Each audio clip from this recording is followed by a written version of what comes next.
In order for us to be uniquely who we are, we have to be transparent. And that takes tremendous amounts of effortful work, because when we're transparent, then we are our unique self. And our unique self needs to contrast, by definition, with our environment. Hey, everyone, and welcome to the Heart Leader Podcast. I'm Austin, your co-host. And today I have one of my very, very best, closest friends, Mario. I'm so excited for you guys to meet him and get to know him because he has been an incredible light and an incredible friend, incredible brother in my life. He has really opened himself up, and we've had incredible conversations that I feel like I've learned immensely from, and I feel like he has in the same way. And so it's just beautiful when you can have a close friend that you can actually have deep conversations with and just truly both benefit and grow and expand from. And so today is going to be one of those. We're just going to have a conversation. We're going to talk about this beautiful topic of transparency, which is pretty important in this day and age. We've got so many dichotomies centered around transparency, and it's just so prevalent in this world. We've got so many different things going on. So we might dive into some interesting topics and subjects centered around transparency. It's just going to be kind of a free-flowing conversation. I'm just so happy that you're here to join us today. And Mario, thank you for being here. And it's such an honor to be talking with you, as always. Oh, I'm so glad to be here, Austin. Thank you for having me. I think it's actually how we met is actually a pretty good reflection, I think, of transparency. So you and I know this, but for those who don't know, we were actually at a business accelerator event together. You were working on Suivera. I was working on LogoLife. And I came up to you and I was like, hey, you look like the Hollywood Jesus. And then I found out, hey, you're working on an organization with a mission to spread love. And then the irony did not stop from there, right? Yes. Yeah, man. It was that definitely made me laugh the first interaction for sure. But man, it was as you guys can all see, like for those who are listening, just his amazing smile can light up a room, and that's such a rare energy that I'm so grateful we get to be around right now. And so, yeah, it was such a gift to be a part of that. And just as the founder of LogoLife, it's been so fun to just see you grow LogoLife. When we first were at that accelerator, it was just notes on a notepad. I mean, it was really just kind of getting things going, getting started. And so, wow, what an awesome, if you have a moment just to give a little context to people about what LogoLife is all about, I think it would be really interesting. And it's so relative, especially for any parents listening right now. I think it would be really, really helpful to hear. Yeah, absolutely. And thank you for all the beautiful words. I have 1,000 reasons to smile, and first among them being here. And so when we were at Seed Spot a couple of years ago now, I think the original mission for LogoLife was incredibly naive. It was like to systemize the process of dreaming and achieving, to create a process around achieving your dreams, right? And Yes. Since then, we've transformed, we've grown a lot. I've become wiser as a result of this process. And our vision now is to be the single most uplifting force for young people globally. And what we do is we are a one-stop shop for next generation skills for kids in the areas of software engineering, entrepreneurship, product design. So we see the world changing around us. We see AI growing. ChatGPT is all the buzz right now. We see all these apps releasing. And then we also see, on the flip side, kids turning careers out of YouTube channels, out of Twitch streams. And so we are a one-stop shop to help accelerate the futures of these kids interested in these topics. I love that. It's such a beautiful mission, man. And I love the purity of where you started, but the specificity of where you went to. I mean, that's truly incredible because you really highlighted what's relevant now to achieve what the original goal was. And that's so critical. I mean, there's so many things that you can do. I mean, there are jobs, so many jobs that we don't even know are possible with AI and all the things that are going on in this world with engineering and software. We just don't even know. So to be able to kind of approach and help these kids from a young age learn that entrepreneurial spirit and really access their creativity from that heart-centered space is such a beautiful spot to just start life with. I mean, oh my gosh, how different would this world be if we all had that opportunity, brother? Absolutely. And I think the fundamentals of what we wanted to accomplish is still there today. So we created originally this curriculum called the Dream System, which is about helping kids understand who they uniquely are, learn how to apply themselves to the economy in a way where they are having a positive impact around the world or on the Mm. world itself, right? And so that is still a core tenet of what we do. So yes, you may be learning a software engineering skill set, a UX designer skill set. You may be learning how to monetize your artistic abilities, but fundamentally, we are about how do you create products and services that improve the community around you. Mm. That's beautiful, man. I mean, what I love about this is we're going to talk a lot about transparency today, and I feel like what you're doing is you're giving kids, and honestly even all of us who are listening to seeing what you're doing, like you guys are being a beacon for transparency and just showing what's possible by recognizing that we don't necessarily have to be like everyone else and everything that they're doing. Like what I love is that you're honing in, just saying, hey, let me help you. Let's create a system to help you find the genius within you. And we can be fully transparent about that. And we can, like, it's okay to be who you are. It's okay to access the genius within you and share that with the world. And not only that, we're going to give you the tools to do that so we can uplift the community around us. Like, man, thank you. That's beautiful. In fact, it's not only okay to be who you are. I think the world needs you to be who you are. You're not 1 in 100, 1 in 1,000, 1 in a million, 1 in a billion. You're actually 1 in 8 billion, and you are the product of I don't know how many millions of serendipitous events of your ancestors to get you to where you are today. And who you uniquely are is not an accident. So we ought to search for that. Yeah. And I think most would agree that transparency is valuable. It's an important principle. It enables truth, authenticity, clarity, but we don't always act on that. And I think that that's because, in my opinion, transparency is hard. It requires us to maintain a state of openness and vulnerability, which is a mindful activity. And transparency necessitates that you will be different in a world where you're compelled to be the same to fit in. And I think that that's not very intuitive initially. When you think of transparency, maybe some images that come to your mind, you think of water, something clear. But really, when you're transparent, you may see something completely different. That doesn't mean that you're completely clear at that point. So transparency might mean you need to show your weird side. It might force us to uncover the truth of who we are.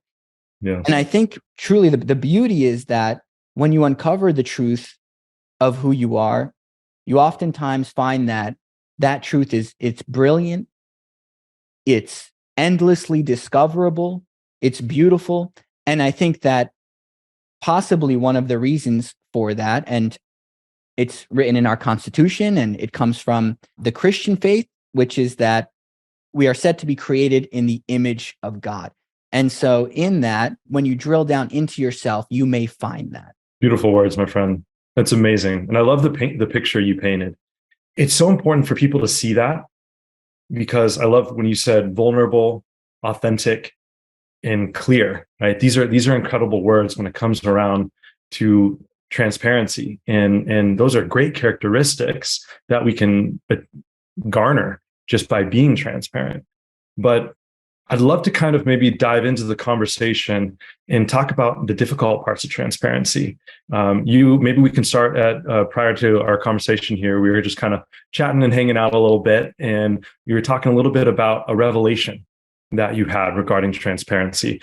And I know it wasn't easy, and it's still something in many ways that you're flowing through. Would you be willing to kind of share just from that heart-centered space of what you've been flowing through and what that revelation was and how that's helped you shape or in many ways reshape what transparency means to you? Absolutely. Absolutely. A little over a year ago today, I had a really good friend, a really, really close friend. And I experienced this kind of malevolence from them, a kind of Mm. ill will, and it caught me completely off guard to the point where I was feeling naive. Like, how could I have not seen this earlier? And then what I did was my immediate reaction was, okay, well, I need to not be so naive. I need to be more careful with how openly loving I am and how quickly I let people into my life. I need to be more cautious, more prudent, because I thought that would be wise. But over the last year, something that I've come to realize is, yes, there is a risk with living openly, lovingly. Yes, there is a risk with letting people into your life quickly, but there's also a risk in being cautious. There's a risk in being careful. And of course, you should be, wise as a serpent, gentle as a dove. So you want to balance this, but there's a risk with not allowing people into your life in an open and loving way. And what I've figured out was best for myself is that I'm okay taking the risk to continuously be openly loving, to allow people into my life, because to me, in the end, it's worth it. It's worth the price of risking getting offended. It's worth the price of any of the pain that you would incur as a result of living a loving life. I love that, man. I mean, it may seem counterintuitive, but I love what you're doing because you're embracing all aspects of love. And that's such a beautiful thing. And that's, as much as we'd love to think that love is all puppies and rainbows and all the fun stuff, there are difficult parts. And I really appreciate that perspective. I think this is actually beautifully depicted. I think transparency and the difficulty of it is beautifully depicted in actually Jeff Bezos's last letter to his shareholders. And Hmm. he starts off and he says this. I'm actually going to read it. I have it in front of me. He says, Yeah, please. I hope all Amazonians take it to heart. And it's a passage from, he starts off with a passage from Richard Dawkins, the blind watchmaker. And he says, the quote is, starving off death is a thing that you have to work at. Left to itself, and that is what it is when it dies, the body tends to revert to a state of equilibrium with its environment. If you measure some quantity such as the temperature, the acidity, the water content, or the electrical potential in a living body, you will typically find that it is markedly different from the corresponding measure in the surroundings. Our bodies, for instance, are usually hotter than our surroundings, and in cold climates, they have to work hard to maintain the differential. When we die, the work stops, the temperature differential starts to disappear, and we end up the same temperature as our surroundings. Not all animals work so hard to avoid coming into an equilibrium with their surrounding temperature, but all animals do some comparable work. For instance, in a dry country, animals and plants work to maintain the fluid content of their cells, work against a natural tendency for water to flow from them into the dry outside world. If they fail, they die. More generally, if living things didn't work actively to prevent it, they would eventually merge into their surroundings and cease to exist as autonomous beings. This is what happens when they die. And he makes the connection back to Amazon, which I'll read in a second. But what I want to get at is, in order for us to be uniquely who we are, right, we have to be transparent, and that takes tremendous amounts of effortful work, because when we're transparent, then we are our unique self, and our unique self needs to contrast by definition with our environment, right? And so he makes this connection to Amazon. He says while the passage is not intended as a metaphor, because it was from Richard Dawkins here, it's nevertheless a fantastic one and very relevant to Amazon. He says, I would argue that it's relevant to all companies and all institutions, and to each of our individual lives too. In what ways does the world pull at you in an attempt to make you normal? How much work does it take to maintain your distinctiveness, to keep alive the thing or things that make you special? And then he talks about a happily married couple who have a running joke in their relationship. The husband says that, can't you just be normal? And they both smile and laugh. And of course, the deep truth there is that what he loves about her is her distinctiveness. But at the same time, it's also true that things would often be easier or take less energy if it were a little more normal. So dealing with her might be a little easier, right? And I think for ourselves, it takes so much energy to be who we truly are, to be our best self. It takes a tremendous expenditure. but that is the way that we maintain the contrast and that we live a life that is unique to who we were created to be. Thank you for sharing that. I'd like to dive into one interesting aspect about the maintaining energy to be who we are. And I'd like to kind of, in a fun way, challenge that. Okay. Because, that's what we do. Do you feel like it takes even more energy to be who you are? I think in the short term, it takes more energy. In the long term, you will probably live a longer life, right? And you will be healthier. You will be better. But I think that because we live in carnal bodies, and because a lot of the things that are healthy for us are oftentimes a little more difficult, right? Mm-hmm. So like eating healthy, depending on the kind of habits that you created, but I think it's easier to eat a cheeseburger than to eat lettuce, right? I think it's easier to sit on the couch than it is to work out, right? Mm-hmm. And in order for us to maximize the potential of our bodies, we must do both, which are the harder things. And so that's kind of where I'm coming from with, there is this kind of energy expenditure, and same thing spiritually, same thing with our personalities. That's kind of where I'm coming from there. But I think I see your point, which is that ultimately in the long run, we live longer, and there's sort of less expenditure in terms of our overall well-being, right? But in the short term, it requires us to work. I appreciate you expanding on that. And yeah, just coming from experience, like personal experience, I felt like I was the most exhausted, the most in pain in my body. And that pain was not only in my body, but it was in my mental experience of like the way that I was talking to myself. It was in my emotional experience, the way that I was feeling. It was in my spiritual experience in the way that I was disconnected. And that felt so much more taxing. It felt like I was expending so much more energy being who I wasn't than being who I am. And over the years that I've created all these practices, and you're right, it takes effort for sure. And I do appreciate that perspective.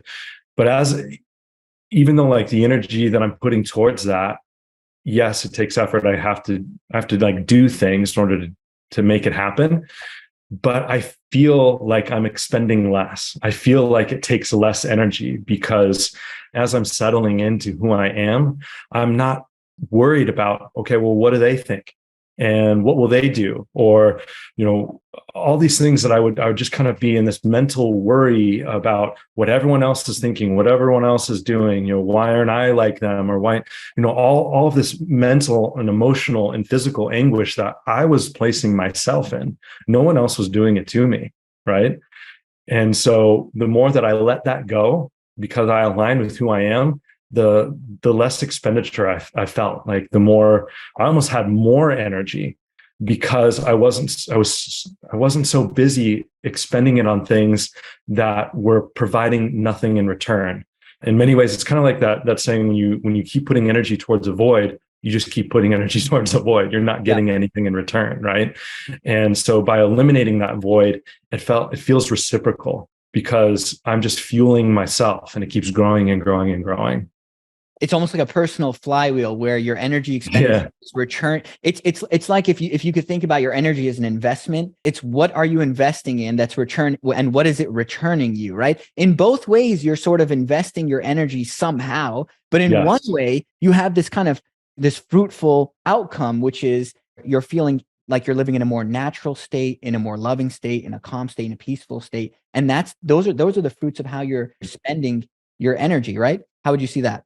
I 100% agree. And we can use Bezos as an example. One of the things that he's always said is, and he's not the only one, there's many people, especially when it comes to financial wealth and things like that, you can start to really see exponential wealth when you're making money while you sleep, right? When the money's working for you. And so we understand that when it comes to the power of compounding money, right? Money doubles every 7 years at 10% and so on and so on.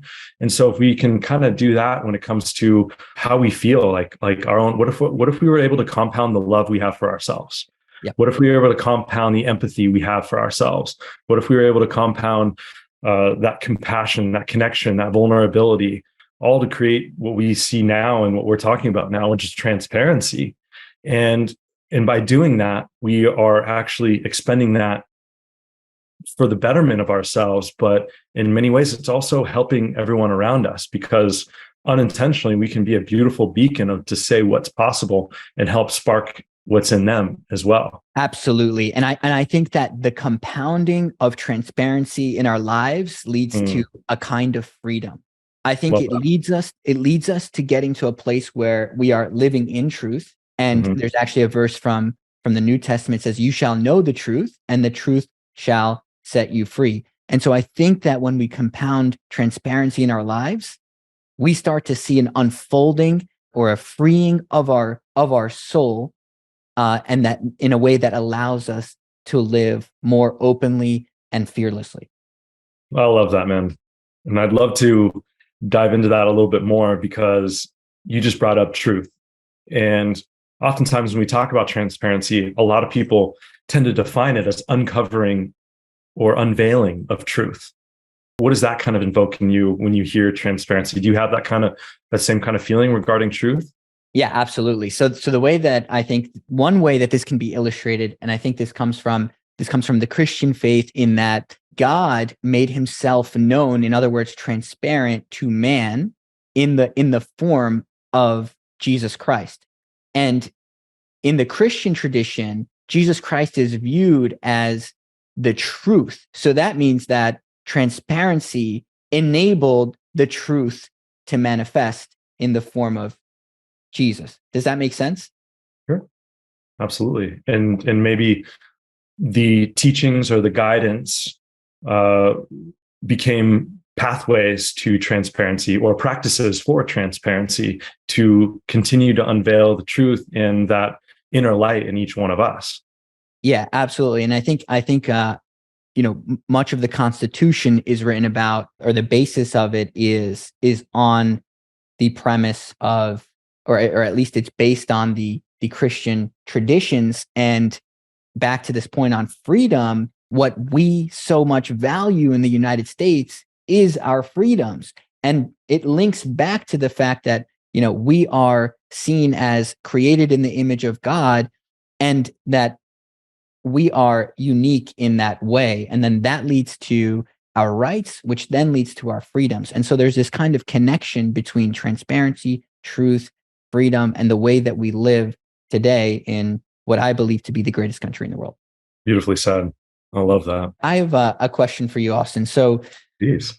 what do you think holds some people back from being transparent? Yeah. I mean, Amber and I talk about this at length, that in many ways, especially over the last maybe 50 years, fear has really been packaged and sold. It's been a part of marketing. It's been a part of pretty much every major industry, to kind of sell and consume. And fear is a really easy one to want to consume, because naturally, we have a negative brain bias, right? And we actually process 3 times more negativity just due to the desire to survive, right? We have to be aware. And so that's how humanity kind of started.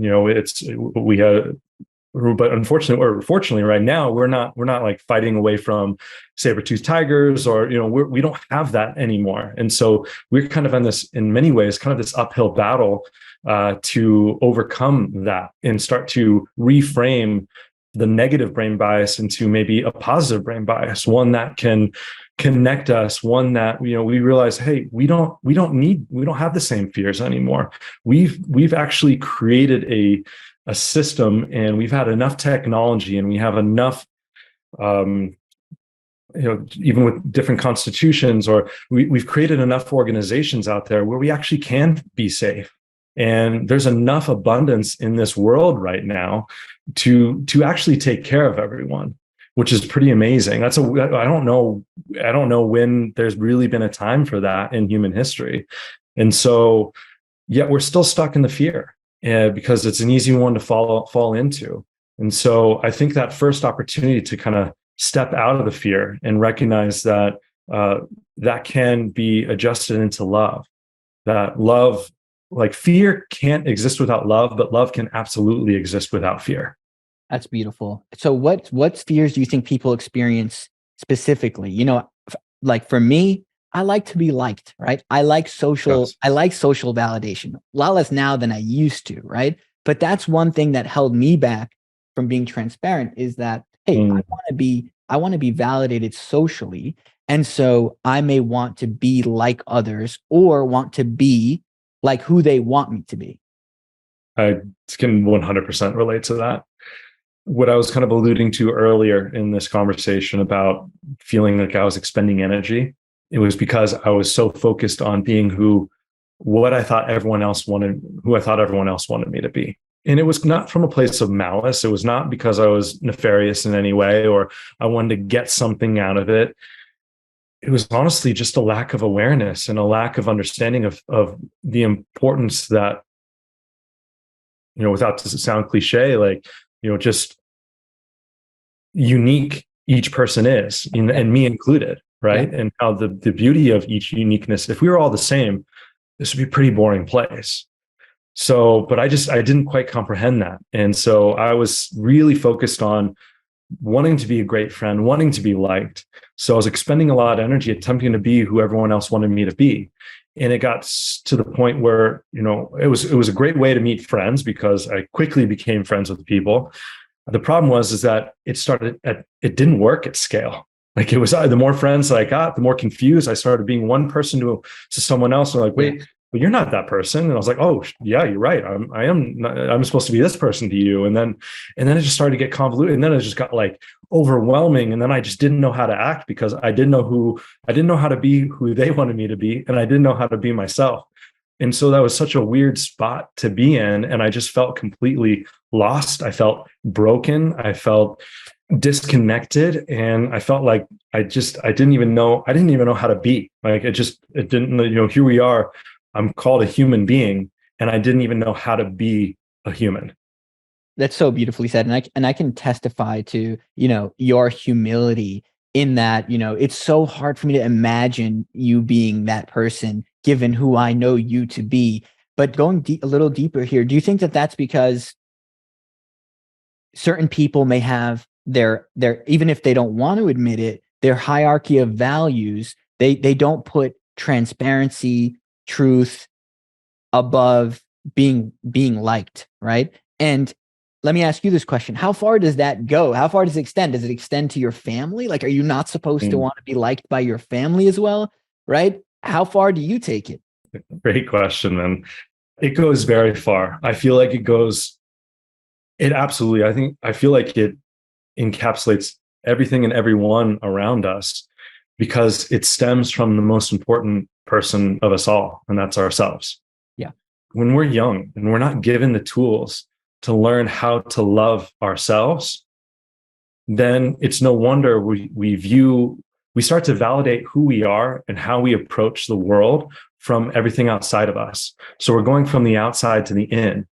But if we were shifted maybe from a young age, for example, and we were given those tools to learn how to approach the world from the inside out and let the validation come from the internal, and you see young kids naturally do this when they're just kind of, and sometimes they're just it's not always they're free, but they're free, right? Yeah. They have so much freedom in their expression and who they are, and maybe they don't care how they look or what they're doing. They're just being themselves, and maybe it can be super creative, and maybe it's just running around a bunch, or but they're not worried about what everyone's thinking. And there becomes a time in our society where that starts to be chipped away, and the older we get, the further, like, and the more it gets chipped away. And I feel like that's a major societal structure problem that we have, where and everything I'm saying is with a grain of salt, right? It's not all absolutes. If we were all just wildly ourselves every single moment, that might not be the most ideal for harmony, if you will. But when a lot of the term, I know, like when I was at school or organizations, when I continue to see it, I mean, how many times are we taught the word no and told no, no, no, no, no, don't be this, don't do this, stop this. Maybe if there's ways to just reframe things and recognize, like, hey, this is great. This is who you are. And this is the time that it's more advantageous to be that way. But maybe in this situation, we just need to be respectful of those around us. And so, and obviously that's a really open-ended example, but even just reframing the way we are talked to and learning how to reframe the way that we talk to ourselves can help us understand how to structure, and maybe even structure is not the right word, how to effectively flow who we are into the situations that we're in. I think that's beautifully said. And, going back to the point on extending this to your family, like it's not that you don't care, but it's that you prioritize something over being liked, even when it comes to your family. And I think that's because if you truly realize, or if you believe that being transparent, being truthful is helping to propel the world forward in some positive way, then it should help propel those around you in some positive way. And then in that way, you can kind of encourage or help extract the best out of those around you by holding them accountable to these values as well, especially if they're shared, and hopefully they are, if it's your family. And I think I've had moments where I've said hard truths to my family members in a way to help them realize maybe something that they're not seeing. And then in the moment, it was certainly not the easiest of activities. And going back to the point on energy expenditure, I would say it was expensive, right? But long term, maybe even a year later, right? They come back and they say, "Hey, thank you for standing up for that. I have since gone through X, Y, and Z. I've grown as a result of it. And I appreciate you not taking the easy way out with that conversation." I love that. And that's so beautiful. And I feel like that really goes to one of the things I feel like what you're doing with LogoLife and what how you live and the example that you set is the transparency. Through transparency, you can show what's possible, right? And so that can give, just by someone seeing that you're okay with being yourself, can give someone else the confidence to be okay with who they are. Yeah. So, and that's just a beautiful thing when it comes with family too, that a lot of it is because there's these feelings of social norms that we feel like we have to abide by. And to some degree, I guess there is a lot of truth to that. But as you're saying, at what expense? And so if it's at the expense of not revealing the truth of who we are, then that is very expensive. Yeah. And then maybe we're not living life to our fullest potential. And so through love, we can provide that safe space, that vulnerability, that connection, that heart-centered, like, I see you, you see me. And so we can lift each other up, and we can still help each other, guide and understand how to function in this world. But we can do it from a space of, I accept myself, and through that, I accept others. Absolutely. And those around you in your life can help you be more transparent by holding you accountable. And you've actually done this for me so many times, right? I can give a specific example. One time we were sitting in your old apartment and we were going back and forth on, I was saying the world needs this type of leader and this type of change. And you kind of looked at me, you're like, well, and what you were implying was, hey, why not you, right? Why not you go be that? Right. And I think that you hold me accountable to my dreams. Right. So imagine everyone's friends doing that for one another. And I think the first step, of course, that you take in being that friend is being transparent and creating an environment where people can give you that feedback to let you know how you come across and what they think is best for you. And I think, of course, there's some level of prudence and care that you take with who you take advice from. But I think that's a necessary step, and I want to thank you for that. Thank you, brother. That really means a lot, and you're just spot on. I mean, that's something that I feel is just that level of care and just honesty, of just holding space. That's almost an art form that's been lost, just due to the disconnection and due to this. So Amber and I have kind of talked about, and I'm cutting myself off so I can create context here, that we're in this unique space of where transparency is kind of like this dichotomy of transparency, where many of us are demanding transparency from our governments, from the businesses, and even the people or celebrities or our friends or family around us.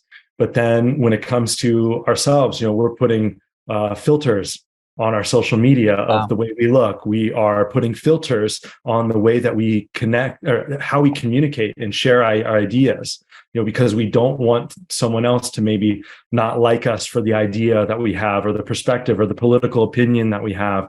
And so we're demanding transparency, but we're filtering our own transparency.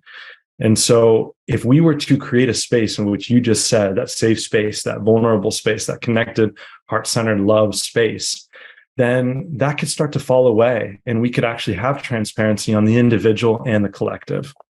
Absolutely. I think, us as a, LogoLife, we've been held accountable so many times by, actually one of our advisor that Stefan was on the Heart Leader podcast before. And, last week we were talking and we were having some conversation around sales and marketing, and he's holding us accountable. He's giving us, I don't want to use the word, tough love, but in reality, it's just, he's not afraid to say the truth because that's his hierarchy of values. And in the moment for us, it's like that's hard to hear. However, this last week has just been transformative for us with respect to our direction, our strategy, and where we're going.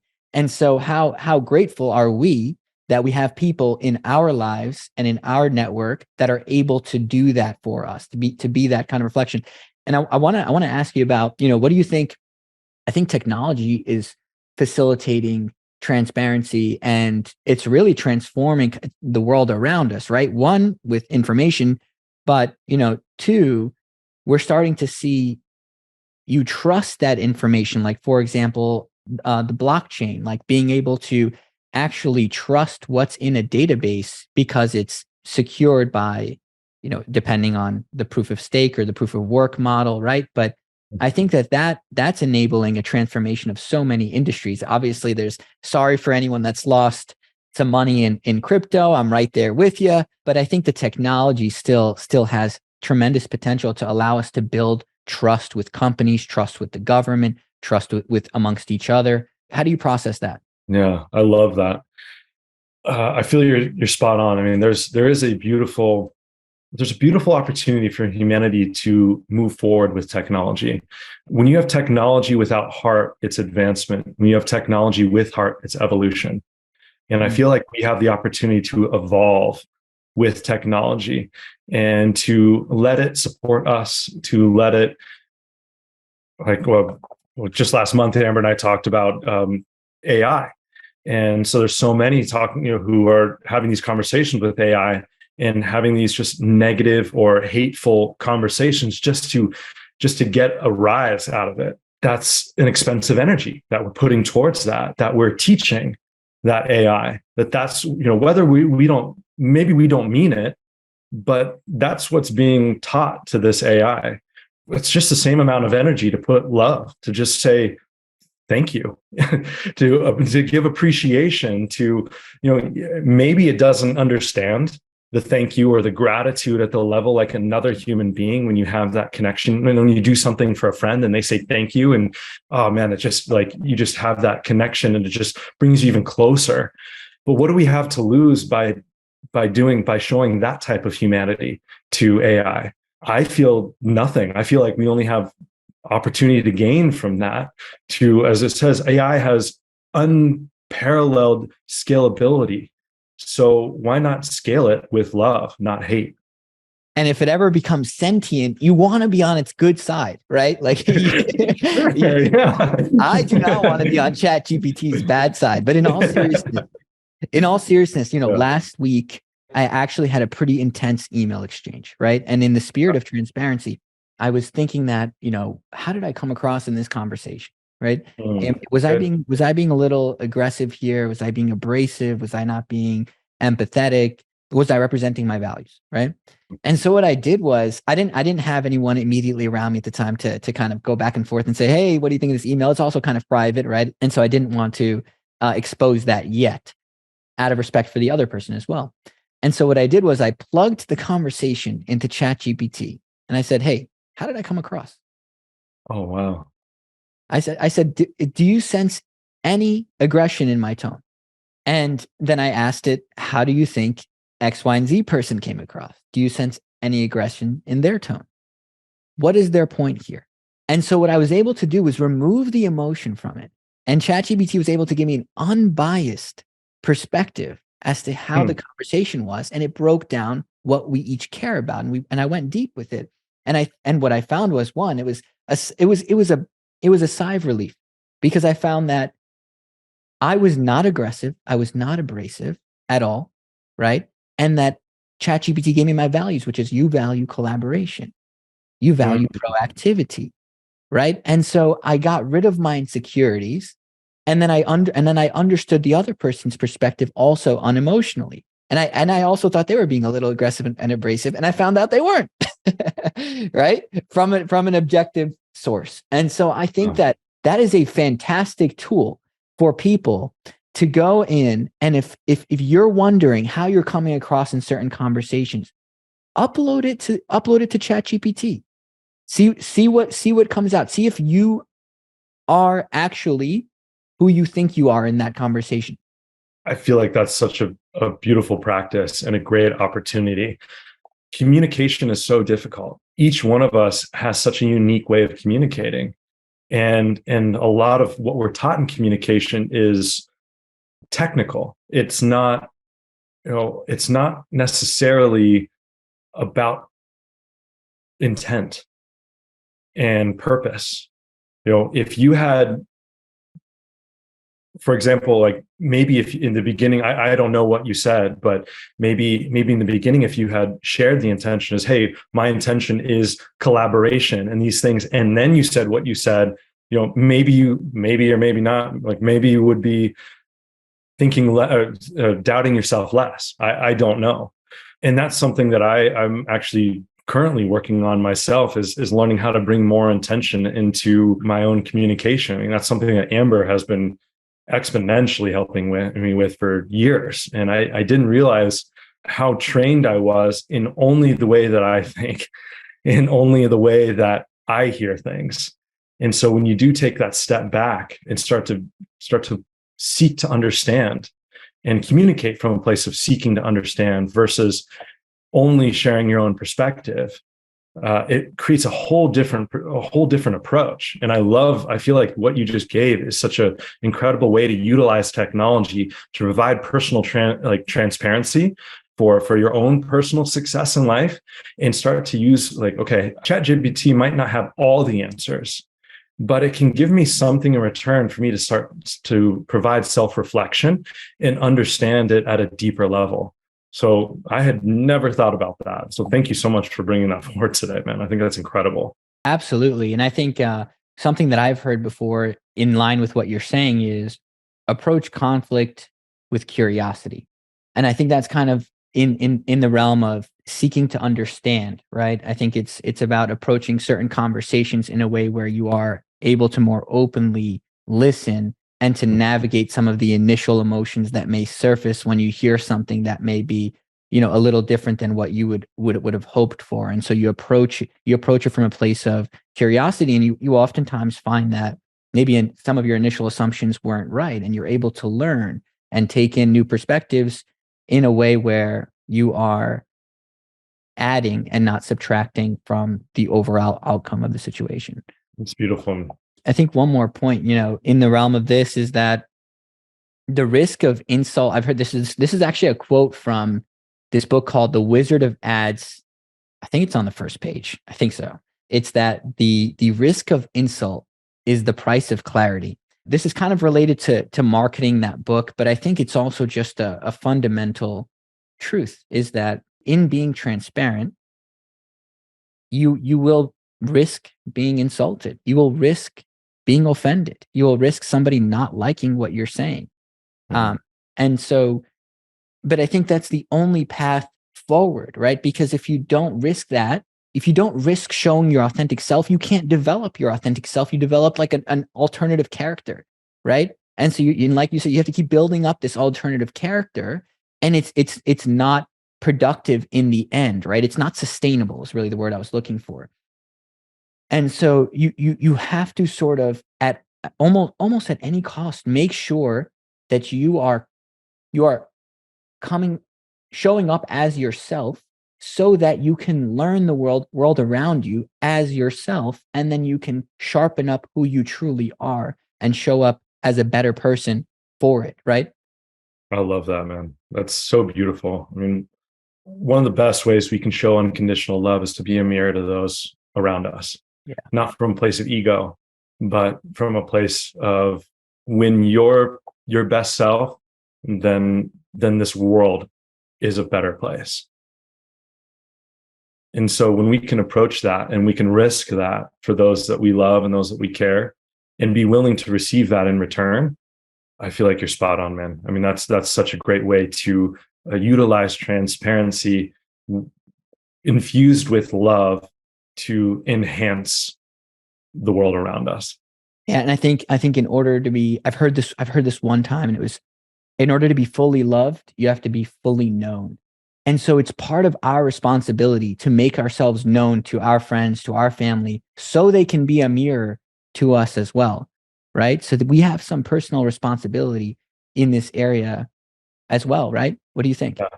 Yeah, I feel like you're spot on with that. And the more that we're able to share who we are and be transparent from a technical standpoint, we're providing more data for those around us, right? And when they can reflect that data back to us, that can help us grow. So it's creating that positive cycle that I think you call it, was it a flywheel or a spin wheel? Flywheel. Yeah. Flywheel. Yeah. So you're providing that flywheel for yourself just by the more you're being yourself, the greater opportunity you have to become the greatest version of the grandest vision of who you are. Exactly. And for ourselves, what we do not make conscious may emerge later as fate, right? And so for those around us, if we see them not making something conscious, not aware of something, and we choose to do nothing, then we are sort of surrendering them to that fate, which may not be such a good one, right? Yeah. So I think there's responsibility on both ends. There's responsibility for yourself to enable that environment and to make yourself known. And then there's responsibility for those around you to be a mirror, like you said, for you. Beautiful words, my friend. Crazy enough, per usual, like, I know we could talk for hours and hours and hours, but we're coming up on our time here. And I really, as someone who's a heart leader in life, in business, in faith, in relationships, in brothership, when you hear that term heart leader, like, what does that mean to you? So when I hear the word heart leader, I think of Viktor Frankl. So Viktor Frankl, for those who don't know, and I know, Austin, you're familiar because we've spoken about this a few different times. Definitely. Viktor Frankl was a Holocaust survivor. He was a psychiatrist, and he wrote a famous book. It's called Man's Search for Meaning, which I highly recommend. But in one of his few talks that's documented on YouTube, it's available, he talks about not seeing people for who they are, but for who they can be. And he was also coincidentally a pilot. And so when he took these pilot lessons, he talks about how you have to sort of overcorrect in order to end at your desired destination. And so in order to end at your destination, you may have to go a little higher, and then you'll end at where you want to go. And in the same way, we may need to see those people around us for who they can be so that we can help bring out their potential instead of seeing them for who they are. And then they may land somewhere a little less than who they can be, or a fraction really of who they can be. So a heart leader to me is someone who looks around in those people in their life, their friends, their family, and they can look inside them and they can not see them for who they are, but they can see them for who they can be. Those are some beautiful words to end on, brother. Thank you very much. It was incredible to be here. Long overdue. Yes, man. I love our conversations, man. Thank you for continuing to share your heart, share your wisdom, share your soul. Just as you continue to grow, I feel like I do. And I'm just grateful to have a friend like you, brother. Thank you very, very much. It is an absolute privilege to have you in my life. You have helped me in so many ways. And I'm so grateful that you have this podcast, because I'm so excited about the impact that you're going to have on others. You've shown me so much. I mean, we could do a whole podcast on how you've helped me develop myself and to be more compassionate and empathetic. You've helped me improve my self-dialogue. And so for that, I'm infinitely grateful. It really changed the trajectory of my life. Thank you, Austin. And thank you for having me. Thank you. Those are special words, man. That means a lot to me. And for everyone listening, for everyone to get a chance to get to know Mario, can you share a little bit about how they can get in touch with you, LogoLife, just kind of anything and everything? I know there's so many people could gain incredible value from what you offer. So can you share a little bit about that? Absolutely. So my email is mario@logolife.org. If you have any questions about what we do, if you have any questions for me personally, I will respond. I check all my emails, and you can find out a little more about logolife.org. Unironically, at logolife.org. That's perfect, man. Perfect. Thank you again for sharing your time, your heart, and thank you for being such an incredible heart leader in this world, brother. It's an honor and a gift to just watch you shine, watch you live, and watch you make an impact on this world. It was a pleasure to be here. Thank you. Thank you, everyone, for listening today. We're going to continue incredible conversations this month on transparency. So continue to listen in every single week. If you get a chance, please feel free to download our incredible tool this month. It's completely free. It's called the Transparency Toolkit. It's got 5 practices to help you really utilize transparency, integrate it into your daily life, and take your personal transparency to the next level for the success that you're seeking in your life. So all you have to do is go to our website, or you can DM the word transparency to any of our social media, Facebook, Instagram, and we will send it to you completely free. Again, I'm your co-host, Austin. It's the Heart Leader Podcast, and sending tons of love, and we'll see you next week.